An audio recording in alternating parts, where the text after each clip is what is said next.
So yeah, we are moving ahead with VLSM in this particular class, in which we discussed about how you can come up with VLSM with variable length subnet mask, and we are moving ahead with the configuration for configuring the first network with 120 users, then for the second network with 60 users, the third one with 25 users, the fourth one will with 10 users. As we discussed, we are going to start and configure these local area networks first with their requirements, and this is what the plan is. So we'll go on R1 and configure the network, and then we'll do the configuration for R2, R3, and R4 accordingly. So open up R1, and then for the first network, I went into enable conft interface FA0/0, and we are going to turn on the interface, and that's up, and then we will configure IP addressing on it. IP address 192.168.1 dot 1 space. The subnet mask is going to be about 2/25, correct? And then after that, I will configure a DHCP for that. That's going to be IP DHCP pool A.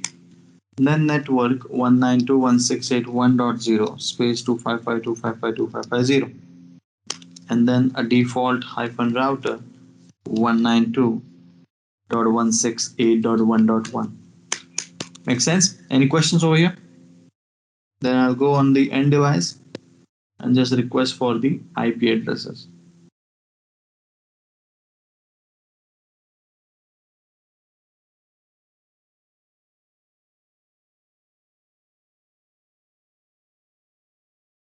Okay, that might be, yeah, that's where I went wrong, because the subnet mask is not correct over there that has been configured on my DHCP pool. So I'll need to fix that by going into IP DHCP pool A and then specify 192.168.1.1 255.255.255.128. So you can just override the command, and then the new command will be applied. And we can also give the host name by saying hostname R1. Good. And if we then go on this particular PC and request IP, there you go. Then I can go to the second PC.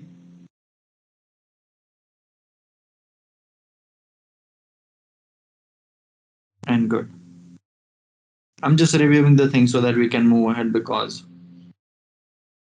yeah. So second router, no enable conft interface FA0/0, no shutdown, IP address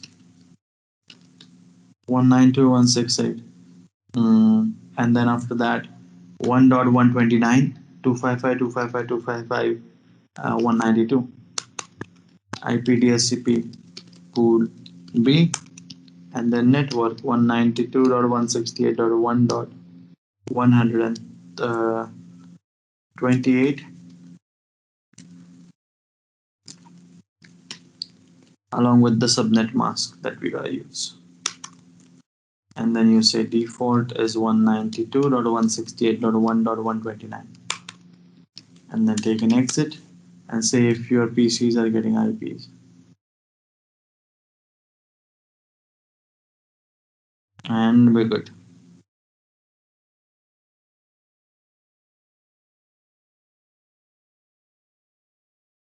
Yeah, that's correct. Then we'll go to the third. Okay, also we'll just give hostname R2. Then we'll go to the third router and say no enable conft interface FA0/0, no shutdown, right? And then configure IP address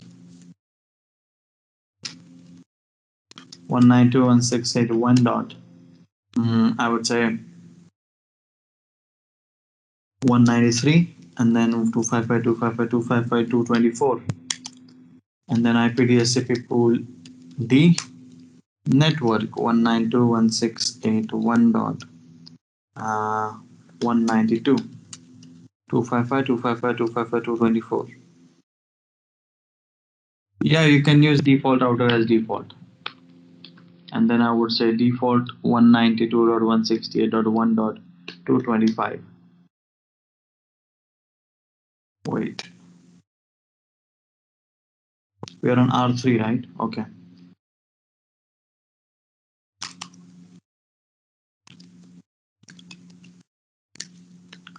that's gonna be the default. Yes, that's correct. And then if we go on to these PCs, there you go.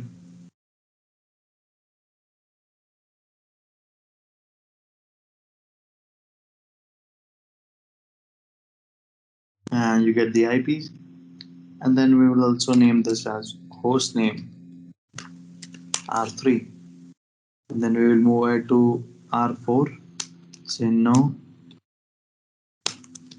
enable conft host name R4. Then go to interface FA0/0. No shutdown. IP address 192.168.1.225, 255.255.255.240, and then IP DSCP pool D network 192.168.1.224, 255.255.255.240, and default is going to be 192.168.1.225. That's what the config would be. And then let's go and verify that by configuring the IPs on the devices via DHCP. And it works. So this is what we saw yesterday, correct? We don't need to run the exclude command as of now.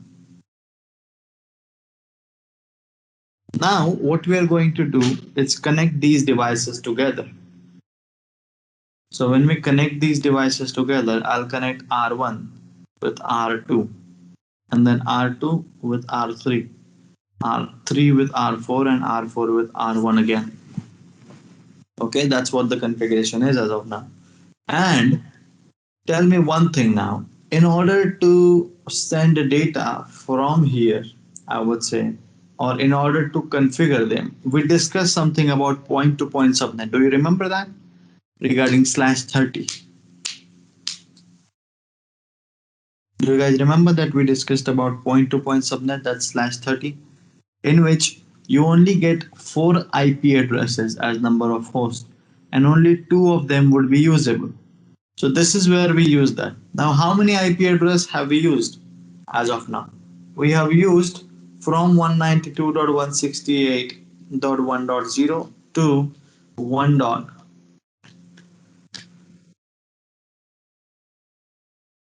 Correct? This is what we have used. Still, we have available IPs as 240 to 255, meaning that we have 16 IP addresses that are still valid to be used. Good. And how are we going to use that? We're going to create 4 different networks of /30. First one would be over here. The second one would be for here. The third one here. And the fourth one here. Make sense? So if we come up with number of network, or I would say /30, then you would find out that number of network is going to be 2 to the power 6. And that gives you 64 network. And number of hosts is going to be 2 to the power of 2. That gives you 4 hosts. And the usable, or I would say valid host, is 2 minus 2. That's going to be, sorry, 4 minus 2. That's going to be 2 again. And then the subnet mask would be 255.255.255.252. Make sense? And the range is, now how many networks do we need of the same size? We need 4 networks, correct? and the range is for the first network is going to be 192.168.1.0. Sorry, 1.240. It's going to start up at 240, 240, 241, 242, 243. It's going to end up at 243. The second network is going to start at 192.168.1.244, and it's going to end up at 192.168.1.247. Make sense? Then we're gonna add we're gonna have our third network as 192.168.1.248.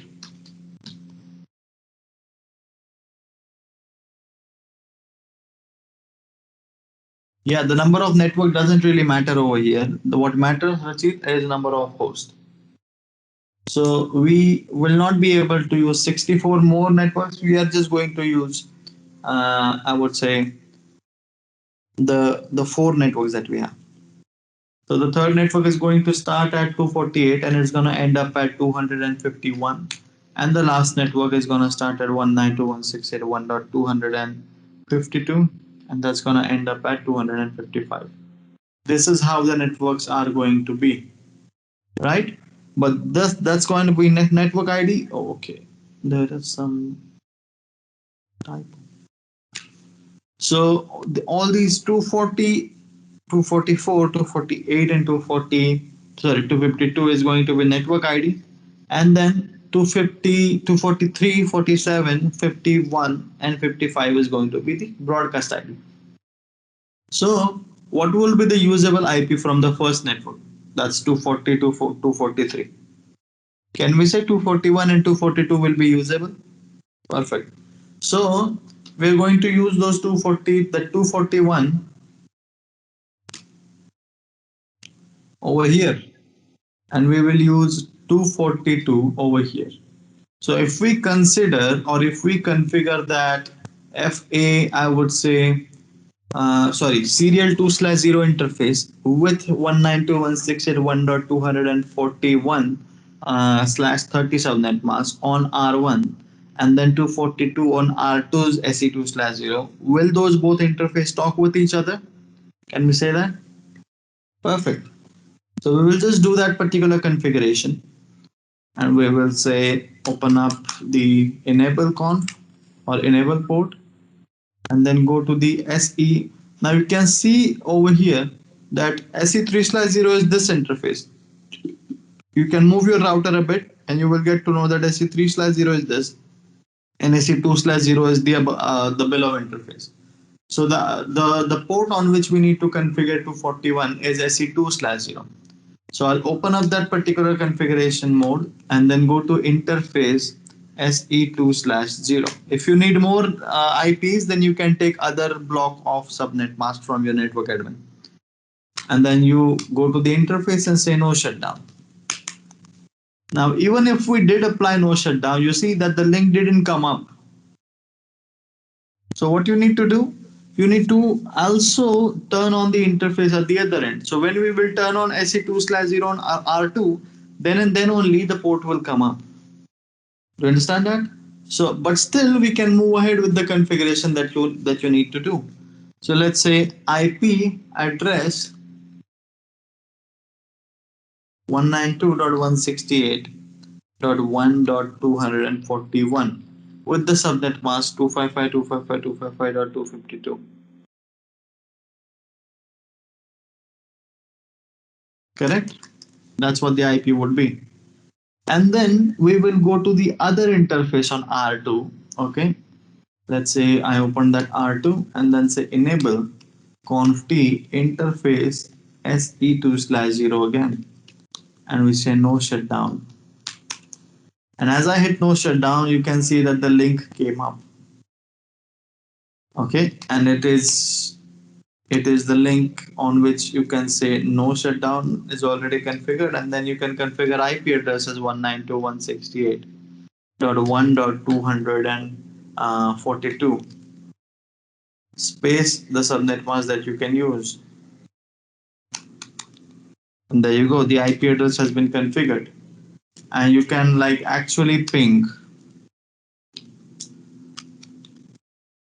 192.168.1.241 and the on the one side.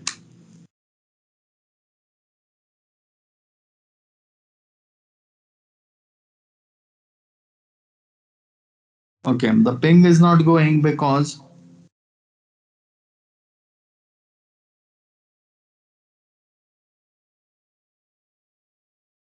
the IP address has been configured wrongly. So what I'll do, I'll just go again into conft and say IP address 192.168.1.242. Oops, sorry, 252 that is. And that's the correct IP address that is configured. And let's say uh, ping 241, and there you go. The message just passes. Makes sense to you all? So 241 and 242 is over here. And then you can configure the next network with 245 and 246, because 44 is going to be the network ID and 47 is going to be the broadcast. And then you can go ahead and configure 249 and 250 on this side. And then you can configure 253 and 254 on this side. So the clock rate can also be set. We'll talk about that later, don't worry. But just you can just do this particular thing as of now. So go ahead, try to configure all these serial interfaces, okay, and save the doc with each other or not. Okay, and let me know when you're done. I'll give you 10 minutes for that. Siddharth, your requirement of using this particular requirement doesn't fit into the class A. The hosts are too less, okay, and using an IP of class A is not a good option for that. You can still move ahead with class C. You can take a slash, I would say 25 network for your user 1 and user 2 requirement, okay, where you need 120 and 100 hosts, and then you can take another network of 192.168.2.0, okay, and you can use slash 26 for 50 users and 40 users. That's how you can do that. See, this is kind of a design that we have been talking since yesterday now. And over here we have four networks for different departments in kind of an office like scenario where you have sales department, marketing department, HR department, and admin department. So if we talk about 192.168.1.0 network, then I would say 1.0 network is divided into four parts by using different CIDRs. That's slash 25, slash 26, slash 27, slash 28, according to the requirements that we have. And then the same network is basically working and it's configured on these the other second network, the third network, and the fourth network. And the remaining 16 IP addresses have been configured according to slash 30. So slash 30 is basically a subnet that we use for allocating IP addresses in a point-to-point environment where we only get two valid hosts, and though both the valid hosts can be configured on routers interfaces. So just like over here, that we came up with a solution that we have four hosts, right, in a slash 30 environment, and we kind of fetched out four different networks that we could use. That 192.168 1.241 to 243, then 244 to 247, 248 to 251, and 252 to 250. So all these addresses are network IDs and broadcast IDs.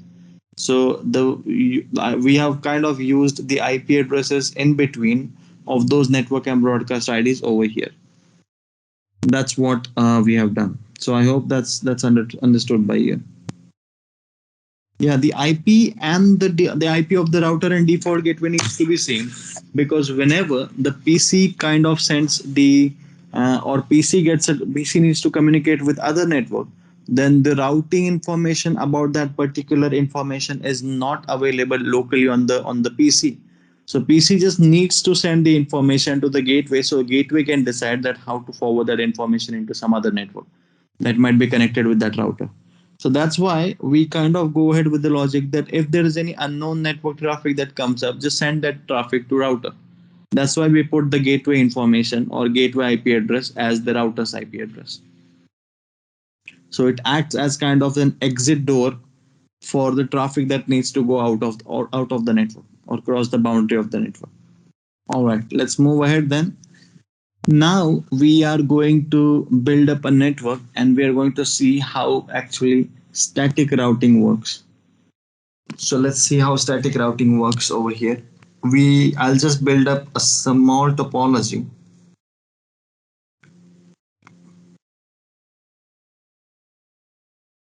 where let's say we have two routers.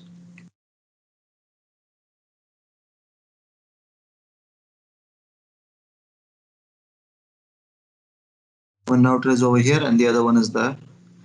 And then we will connect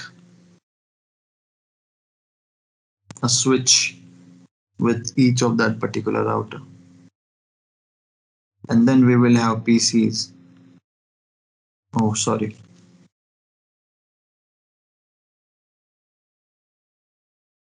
And I'll place switches.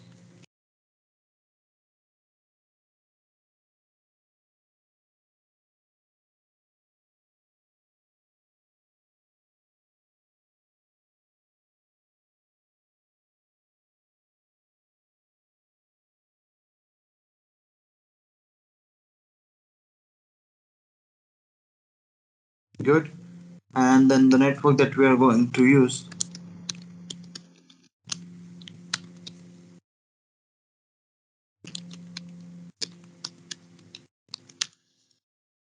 right? So let's say that we are not considering any example of VLSM. Just for understanding of, I would say, routing and how that router works, we will use normal slash 24 networks. Okay, so I'll just configure this FA0 slash 0 over here and then the FA0 slash 0 on R2 and see how that works with DHCP. So I'll go on R1 and go to the CLI and configure this particular network with enable conft hostname R1 and then say interface FA0 slash 0. Go ahead and say no shutdown. And then I will say IP address 192.168. The same basic configuration that we have been doing as of now. And then IP DHCP pool A network 192.168 1.0 255.255.255.0 and then default is 192.168.1.1. Makes sense? And if we go ahead and check the IP, we can get the IP via DHCP on these.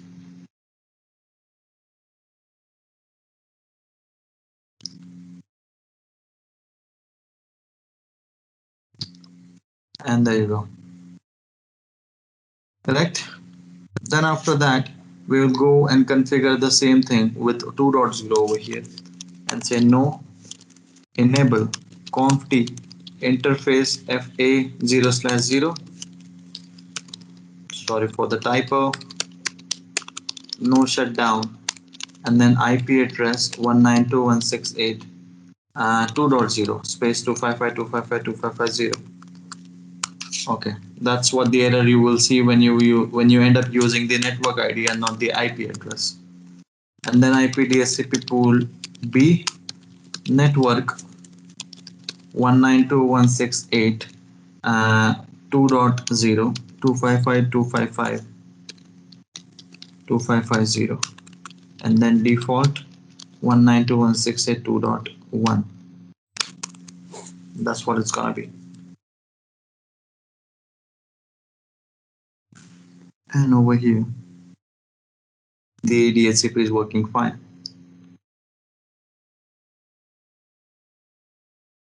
Cool. 2.3 and all, everything is working fine. So we have two networks, 1.0 and we have 2.0 slash 24. Is there any confusion in this particular topology that you have? We're not talking about serial as of now. Do you understand what we did till fast Ethernet? Perfect. Now we will, the ultimate goal of us is these two are different networks, 1.0 and 2.0.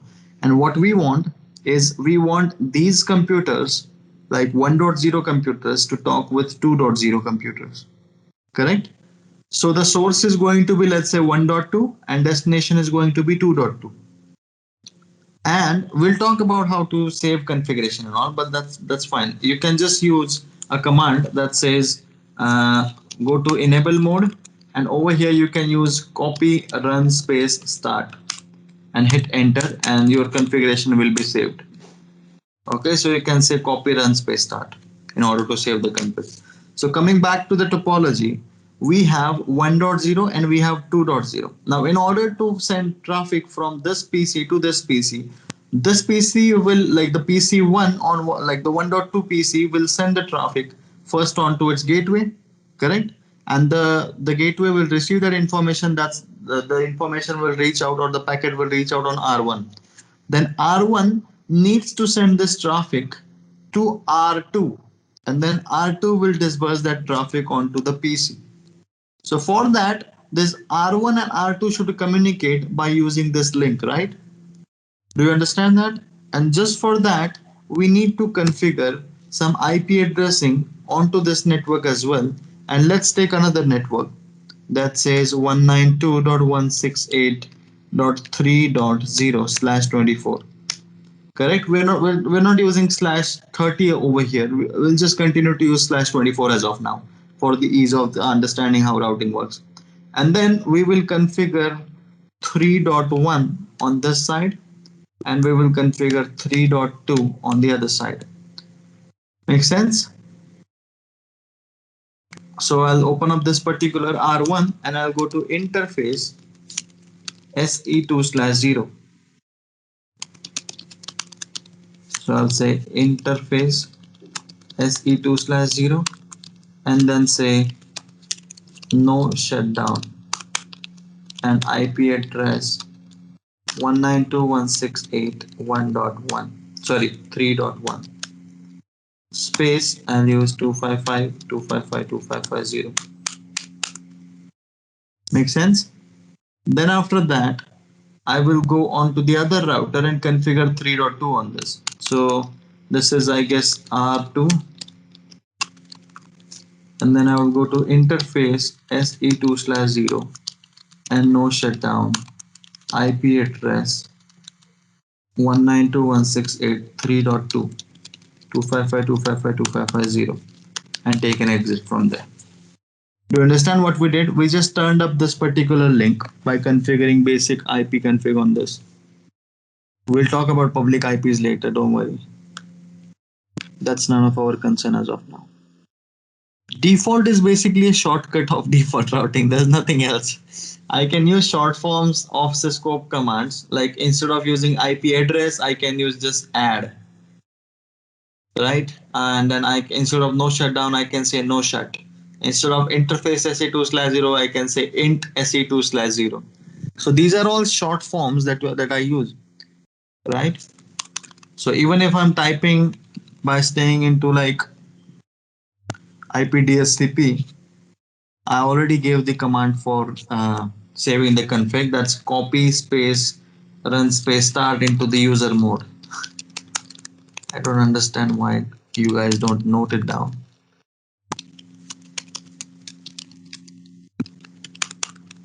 That's what the command is. So that's what the IP configuration has been. Perfect. So go ahead, configure this topology, because as of now, if we see that everything is green now, right? But if I try to send traffic from here to here, it's successful. If I try to send traffic from here to here, it's successful. If I try to send traffic from this router to this router, it's successful. But if I try to send this particular traffic from this particular PC to this PC, it's failed. You get that? So we will implement this. Just do this configuration as of now. Okay, I'll give you 5 minutes. and let me know, and then I'll tell you why it's not working. So come, let's be on same page as of now, and then we will move ahead. Okay, go ahead. All right, are we done? Perfect. Now, as you can see over here, that so there is one way, okay, there is a verification command that you can use in order to check that about what networks your router know about, right? As of now, the packet can go from this PC, okay, to router, and then the router individually can also talk with the other router, and this particular router can also reach out to the destination. But altogether, when we try to send packet from this PC to the other PC, then the communication doesn't work. That's because that whenever the we talk about this particular router and check that how many networks does it know about. So we say enable, and then we say conft, and okay, we just stay into enable mode, and in order to check the running configuration, we use a command called show IP route. Do note down this particular command because this is going to help you a lot. So we use a command called show IP route in order to check the routing table. And routing table basically is the information that tells us about how many routes does the router know about, just like MAC address table, right? So we hit show IP route, and this shows us the information that the router currently knows about 192.168.1.0, okay, and 192.168.3.0. You see that? And then if we go ahead and check the information on R2 and say enable and say show IP route, then it says that router 2 knows about two networks again, and that network, those networks are 192.168.2.0 and 192.168.3.0. So can we say that this particular router knows about 1.0 and 3.0, and the R2 knows about 2.0 and 3.0? Correct. So 3.0 is a common network between them that both of them knows about. So there are two type of networks. Okay, one is directly connected network, and the other one is indirectly connected network. What is directly connected network? Directly connected networks are the networks that are directly attached with the device, and the routing table shows information about without implementing anything. Like 1.0 and 3.0 are directly connected networks with R1, and 2.0 and 3.0 are directly connected network to R2. Do you understand this information? Any question? Perfect. So to move ahead, so directly connected networks are basically the network that are connected with the router itself, and indirectly connected networks are basically the network that exist into the topology, but the information about that is not into the local routing table. For example, if I say 192.168.1.2.0, 192.168.2.0 is an indirectly connected network for R1. Is it clear to you? 192.168.2.0 is an indirectly connected network for R1. Correct? Now tell me which is the indirectly connected network for R2? Exactly.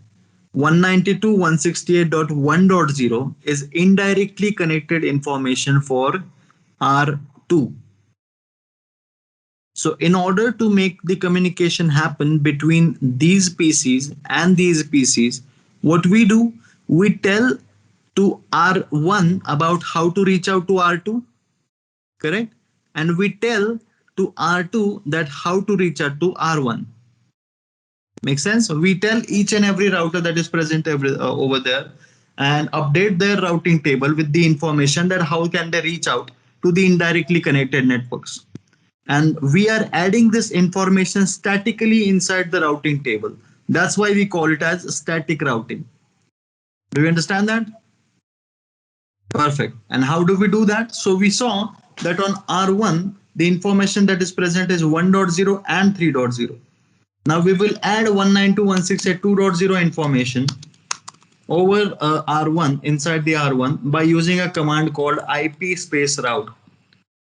Okay, space, we specify what is going to be the network ID for that, and that's 192.168.2.0, the network ID of the indirectly connected network.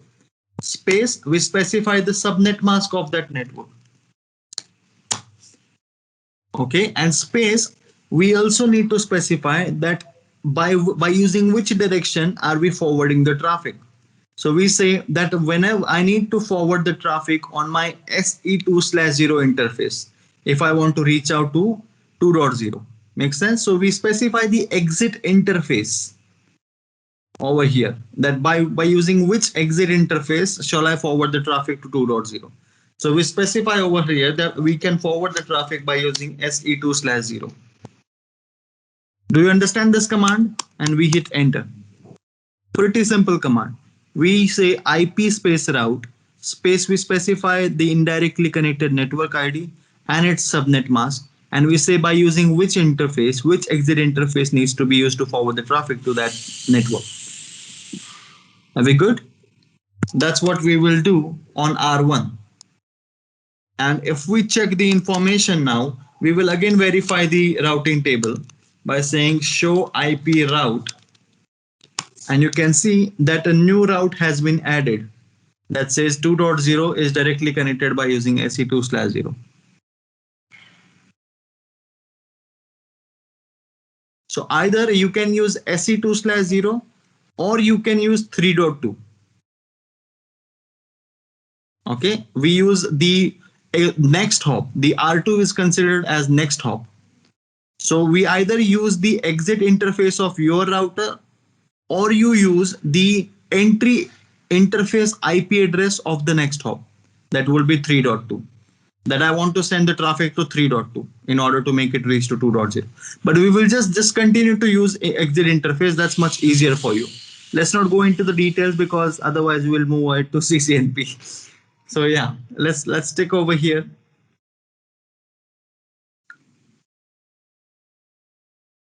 Cool. And you can see that there is a path that has been added, that is 192.168.2.0. Okay, and you can see that S indicates that the route has been added statically. And C for the other routes indicates that the route has been added with connected, which means they are directly connected networks. You can specify that next hop IP address instead of specifying as SE2/0.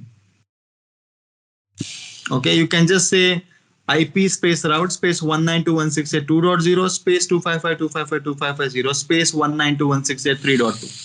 That's how you can go ahead, Siddharth. But I would suggest you not to use that as of now. Cool. So this is what the information that we added on R1.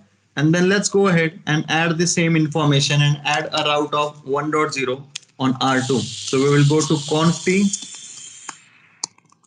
and I would say IP space route space 192.168.1.0 space, we specify the subnet mask of that, and the exit interface again is going to be 2/0, and we hit enter. And then we say check the routing table again, show IP route, and you can see that 1.0 also has been added. Make sense? That's how you add the information over here.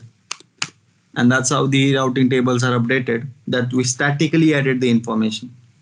Okay, and this is called static routing. So when we now try to send traffic from this particular PC to this PC, it's successfully being delivered. Make sense to you all? Now we can run this show commands or every show command that you use into global config mode. Okay, but you need to add do before that. So if you want to say show IP route, you cannot use that. If you want to use the same command in global config, add do before that. So do show IP route, and that will use. That's how you can use that. So check with the commands if you have applied it. Check with the IP address and check with network command in DHCP. You can just use do show run in config mode and verify that by using this do show run command, you can just check if these commands are correct or not. On R2, it should be 2.0 and 255.255.255.0, and it should be 2.1 in default routing. Perfect. Now, what I'm doing is I'm giving you a small assignment that you need to do for me, like a homework thing. And say we have 4 routers over here. Okay. And then we also have 4 switches.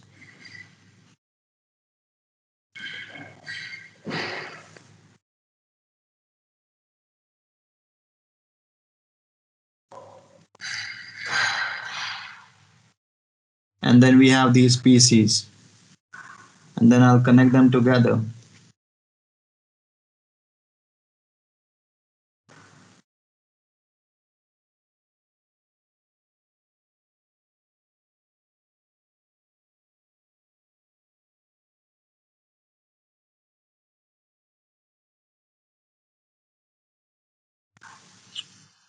And then the network that you need to use is 192.168 is going to be common. So you gotta use 1.0 over here. And then you gotta use 2.0, then 3.0, and then 4.0. Then after that, you gotta use 5.0 over here, 6.0, and 7.0. This is how you need to configure IP addressing and DHCP for these devices. And then you need to implement static routing. Everything is going to be /24. Okay, you need to configure. The first step is going to be configure local area networks, that's LAN, by configuring DHCP and fast Ethernet 0/0 configuration. Okay, and ensure that all these PCs are getting the IP addresses over here by DHCP. Then you need to go ahead and configure the serial interfaces. Okay, with the IPs like 5.1 over here and 5.2 over here, 6.1 over here, 6.2, 7.1 and 7.2. That too with /24. Don't worry about that. Any questions still here? I hope you're good. Perfect. And then you need to implement, I would say, static routing in which on R1. So what are the directly connected networks on R1? Can I say 1.0 and 5.0? Perfect. And how many are indirectly connected networks for R1? Okay, can I say 2.0, 3.0, 4.0, and then 6.0 and 7.0? So R1 has 5 indirectly connected networks. So you need to add or you need to do IP route for each and every indirectly connected network that R1 has. And every network will have an exit interface of SE2/0. You don't need to worry about how that information is going to be, I would say, dispersed further. You just need to use exit interface as SE2/0 for all these 5 indirectly connected networks that R1 has. Perfect. Now, if we talk about R2, how many directly connected networks does R2 have? Can I say 5.0, 2.0, and 6.0? Yes, 3 directly connected networks on R2, right? And then it has 4 indirectly connected networks as well. It has 1.0 as indirect, then 3.0 and 4.0, and 7.0. So you need to add these networks on R2, okay, as a static routing. But you need to take precaution that whenever you add a 1.0 network, right, you use an exit interface of SE2/0. You need to see the direction that where the traffic needs to go. So when you say IP route 1.0 on R2, the exit interface should be SE2/0 or whatever you have. Just look at the direction that where the traffic needs to go. And when you add 3, 4, and 7, you use SE3/0 as their exit interface. Make sense to you?